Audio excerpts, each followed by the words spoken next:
The genesis of the Three-Penny Opera was dramatic. Everyone expected it to fail, but the August 31, 1928 premiere became an unprecedented triumphant success and made Kurt Weill and Bertolt Brecht suddenly famous. Brecht's one-liners entered the language and Weill's melodies became popular hits. The work was performed 10,000 times in its first 5 years alone. If you want to know the plot of the Three-Penny Opera, follow the link to a 5-minute YouTube video.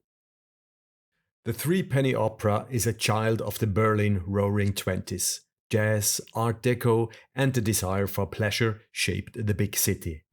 The Canon song is a symbol of this. It is a gripping ragtime with a rousing chorus written in the tempo of the foxtrot.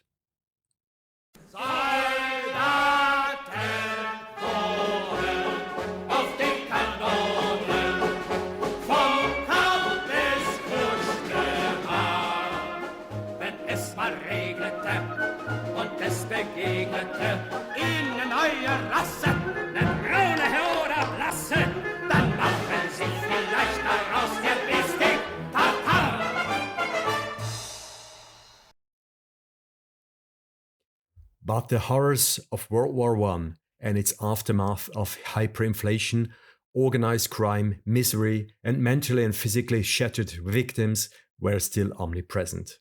The World War had brutalized man. Brecht needed the catchy one-liner for this. Food comes first and then morality. Let's listen to a song. Der Mensch ist gar nicht gut, drum hau ihn auf den Hut. Hast du ihn auf den Hut gehaut, dann wird vielleicht gut. Denn für dieses Leben ist der Mensch nicht gut genug. Darum hau ihn eben ruhig auf den Hut. The 30-year-old Bertolt Brecht was a Marxist, and he describes with the Three-Penny Opera a society eaten away from the inside, in which changes are only possible by changing the system. It means with a revolution of whatever kind. It is a world without social cement. No one is obliged to the other, and everybody can be bought.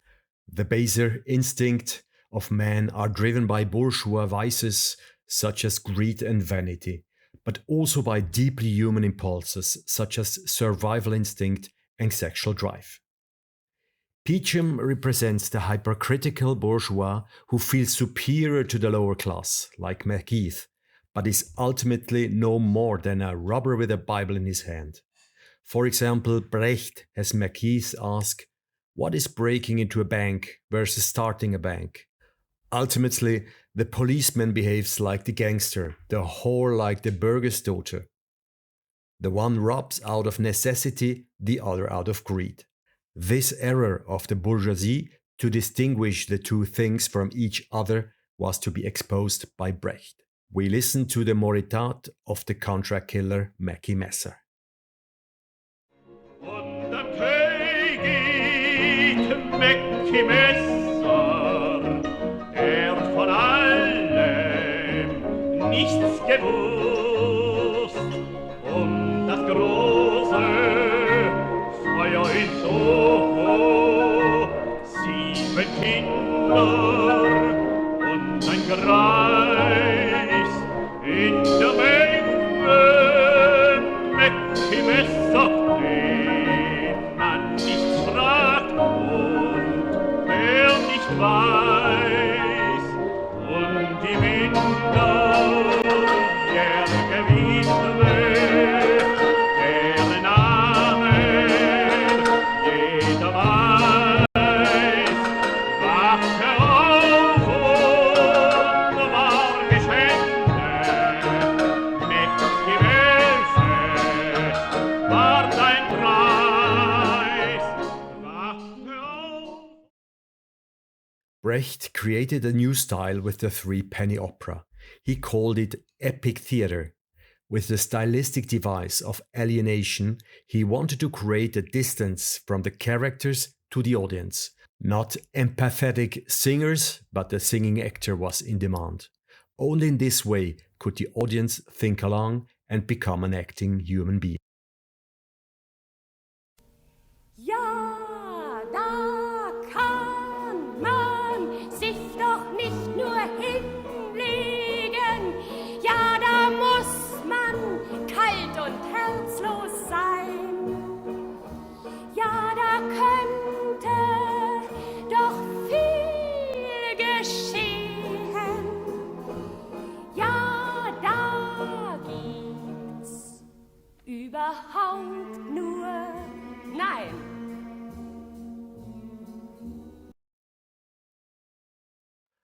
While wrote music with a simple but suggestive melody. The singers are accompanied by a jazz band with 9 musicians who do not sit in the orchestra pit but play music on stage. The number "This is the Moon over Soho" is a delightful caricature of conventional opera. While we experience magical full moon nights in Bellini's Norma, the moon over Soho is a grotesque grimace in the night sky. Machen Sie Spaß und verrecken dann natürlich glatt im Dreck. Was nützt dann dein Mond über Soho? Wo bleibt dann Ihr Verdammter? Fühlst du mein Herz schlagen, Tex? Wo ist das, wenn du wohin gehst, geh ich auch wohin, Johnny? Wer